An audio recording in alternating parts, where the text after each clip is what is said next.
Good morning बच्चों। आज मैं फिर आपकी क्लास के लिए उपस्थित हूँ। आप सबका ऑनलाइन क्लास में स्वागत है। साकेत गर्ल्स पीजी कॉलेज दहिला वो प्रतापगढ़ से मैं अनीता त्रिपाठी, संगीत विभाग। बच्चों, मैंने आपको उस दिन बताया राग भैरवी के विषय में। राग भैरवी का परिचय, स्थाई, अंतरा, आरोह, अवरोह और पकड़ तथा उसकी ताने। उसके बाद मैंने आपको भजन की परिभाषा बताई जो आपके सिलेबस में है। भजन किसे कहते हैं और भजन भी मैंने आपको बताया था, जिसे आपने देखा है और आपको समझ में भी आया होगा। आप ऐसे ही उसे अभ्यास में लगे रहिए। अभ्यास करने से ही आपको राग भी समझ में आएगी और वो भजन भी आपको अच्छी तरीके से याद हो जाएगा। तो आज का टॉपिक बच्चों मैं आपके लिए ले आई हूं सप्तक। सप्तक किसे कहते हैं बच्चों? ये आपके ही पाठ्यक्रम का प्रश्न है। सप्तक किसे कहते हैं? तो मैं इसमें आपको उत्तर बताना चाहूंगी कि 7 स्वरों के समूह को सप्तक कहते हैं। जैसे सा, रे, गा, मा, पा, धा, नी। जब ये 7 स्वर एकत्रित हो जाते हैं, इकट्ठा हो जाते हैं, तो इसे सप्तक कहते हैं। 7 स्वरों का समूह ही सप्तक कहलाता है। आगे आइए बच्चों, सप्तक के प्रकार मैं आपको बताना चाहूंगी। सप्तक के प्रकारों का वर्णन। सप्तक के प्रकारों का वर्णन। अब हम इस तरफ आते हैं बच्चों। सप्तक की परिभाषा के बाद सप्तक के प्रकारों का वर्णन मैं बताना चाहूंगी। सप्तक के प्रकार 3 होते हैं। सप्तक 3 प्रकार के होते हैं, जिसमें पहला है मंद्र सप्तक,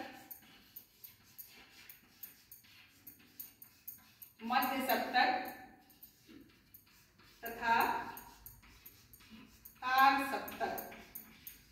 बच्चों, 7 स्वरों के समूह को सप्तक कहते हैं, मैंने आपको बताया। उसके बाद सप्तक के प्रकार। सप्तक के प्रकार 3 होते हैं। इसमें पहला है मंद्र सप्तक, दूसरा है मध्य सप्तक, तीसरा है तार सप्तक।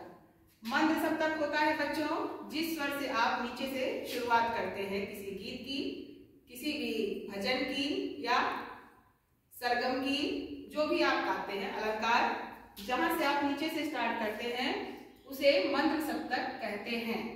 उसके बाद दूसरा आता है मध्य सप्तक। मध्य सप्तक होता है बच्चों बीच का सप्तक। बीच के जो स्वर होते हैं वो मध्य सप्तक कहलाते हैं, क्योंकि मंद्र शुरुआत वाला होता है और उसके बाद मंद्र सप्तक आता है। मंद्र के बाद मध्य सप्तक आता है, तो मंद्र सप्तक के बाद मध्य आने से वो बीच में हुआ, इस वजह से वो मध्य सप्तक कहलाता है। और इसमें सिर्फ बीच के स्वर होते हैं जो बहुत ना ऊपर की ओर जाते हैं ना नीचे की ओर आते हैं, मध्य में ही चलते रहते हैं, इसलिए वो मध्य सप्तक कहलाते हैं। और तीसरे नंबर पर बच्चों आता है लास्ट में तार सप्तक। तार सप्तक होता है जो स्वर सबसे ऊंचे होते हैं उन्हें तार सप्तक कहते हैं। मंद्र सप्तक, मध्य सप्तक और तार सप्तक। तो सबसे नीचे वाले स्वर को कहते हैं मंद्र और बीच वाले सप्तक को कहते हैं मध्य और सबसे ऊंचे वाले सप्तक को कहते हैं तार। तो तार सप्तक सबसे ऊंचा स्वर होता है। जैसे एग्जाम्पल के लिए मैं आपको बताना चाहूंगी कि आपने सा, रे, गा, मा, पा, धा, नी इन स्वरों को गाया है, तो ये ऊपर की तरफ जा रहे हैं। और फिर सा, नी, धा, पा, मा, गा, रे, सा ये नीचे की ओर आते हैं। तो सप्तक 7 स्वरों के समूह से ही बनता है। सप्तक के ही वजह से संगीत होता है और संगीत में प्राण आते हैं, क्योंकि स्वर ही संगीत को अच्छा बनाता है, संगीत को बेहतर बनाता है और स्वरों से ही सप्तक का निर्माण हुआ है। 7 स्वरों के समूह आपको बताया। अब मैं आप लोगों को ध्वनि के विषय में बताना चाहूंगी। संगीत में ध्वनि बहुत ही महत्वपूर्ण प्रश्न है जो आपके सिलेबस में है। तो ध्वनि की ओर चलते हैं बच्चों।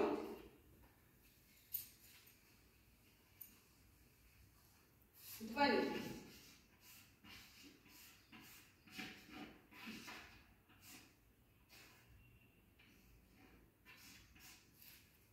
ध्वनि मीन्स होता है बच्चों आवाज। आवाज, ध्वनि का अर्थ हुआ आवाज।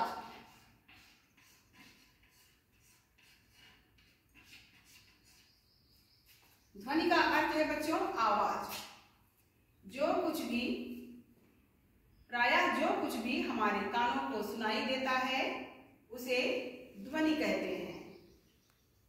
परंतु इनमें कुछ आवाजें मधुर होती हैं और कुछ आवाजें अमधुर होती हैं। ध्वनि भी दो प्रकार की होती है बच्चों। ध्वनि दो प्रकार की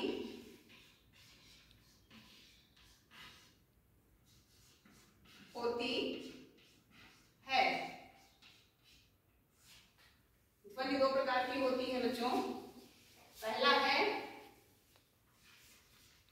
मधुर ध्वनि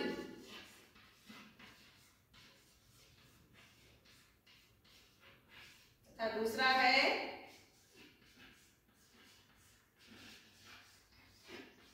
अमधुर ध्वनि।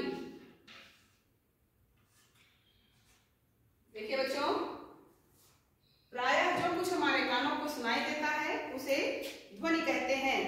मैंने आपको ध्वनि की परिभाषा इस प्रकार बताई है। और इसके आगे है ध्वनियां दो प्रकार की होती हैं। पहली मधुर ध्वनि और दूसरी अमधुर ध्वनि। मधुर ध्वनि के अंतर्गत आता है कि जो ध्वनि सुंदर, सुरीली और मीठी हो, जैसे कोयल का कूकना, संगीत का चलना, झरने का गिरना, प्राकृतिक हवाओं का चलना, ये सब संगीत है। किसी वाद्य यंत्र की धुन सुनाई देना, किसी मीठे भजन को सुनाई देना, तो ये सब बच्चों ध्वनियां हैं और वो भी मधुर। तो मधुर ध्वनि ही हमारे संगीत में प्रयोग की जाती है। मधुर ध्वनियों का हम प्रयोग करते हैं संगीत में। और दूसरे नंबर पे आता है अमधुर ध्वनि। अमधुर ध्वनि का प्रयोग संगीत में नहीं होता क्योंकि ये हमारे कानों को अच्छी नहीं लगती, सुनने वालों को प्रिय नहीं लगती, इसलिए अमधुर ध्वनियों का प्रयोग संगीत में नहीं होता। ये कर्ण प्रिय नहीं होती हैं। जैसे मशीन का घड़घड़ाना, मशीन बोलती हैं, शोर करती हैं फैक्ट्रियों की, उस तरीके से बच्चों मशीन का घड़घड़ाना, ट्रेन का चलना, भीड़ में शोर का होना, अधिक आवाज आना, तेज तेज बेसुरी आवाजों का आना, तो ये सब ध्वनियां मधुर नहीं हैं, ये अमधुर ध्वनियां हैं जिनका प्रयोग संगीत में कभी नहीं होता। और मधुर ध्वनियां जो होती हैं उनका प्रयोग हमारे संगीत में होता है।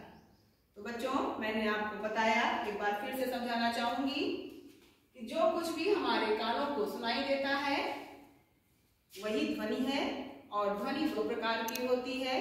पहली मधुर ध्वनि, दूसरी अमधुर ध्वनि। मधुर ध्वनि में अच्छी आवाजें जो कानों को अच्छी लगें, सुनने वालों को अच्छी लगें, मधुर लगें, ऐसी जो मधुर ध्वनियां होती हैं वो संगीत उपयोगी होती हैं। और जो अमधुर ध्वनियां होती हैं जो हमारे कानों को प्रिय नहीं लगती, सुनने वालों को प्रिय नहीं लगती, अच्छी नहीं लगती, ऐसी ध्वनियां जो होती हैं वो संगीत उपयोगी नहीं होती। तो बच्चों, मैंने आज आप लोगों को सप्तक के विषय में और ध्वनि के विषय में बताया है, इनके प्रकारों के विषय में बताया है। आज के लिए इतना ही। धन्यवाद।